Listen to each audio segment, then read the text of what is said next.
وادی تیرہ میں خارج کی بڑھتی دہشت گردانہ سرگرمیوں نے پشاور کے لیے خطرے کی گھنٹی بجاتی۔ فتنان خارج نے ایک بار پھر وادی تیرہ کے نیٹ ورکس کے ذریعے پشاور پر حملے شروع کر دیے۔ مزید اس رپورٹ میں۔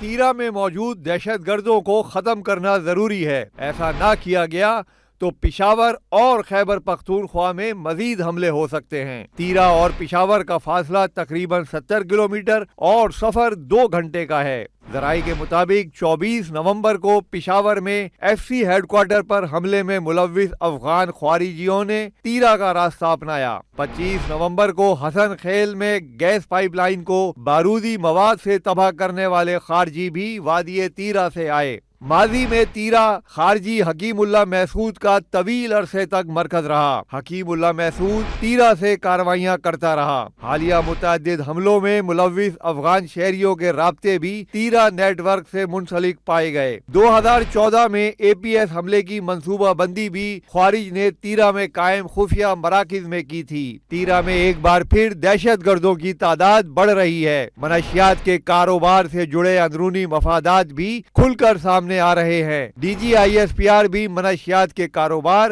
اور دہشت گردی میں تعلق بتا چکے۔ دوسری جانب متوقع خطرات کے پیش نظر پشاور پولیس کا نیا حکم نامہ آ گیا۔ ہدایت کی گئی کہ غیر رجسٹریشن بائکس کو روک لیا جائے، مشکوک اور چادر اوڑھے بائیکرز کی فوری تلاشی لی جائے۔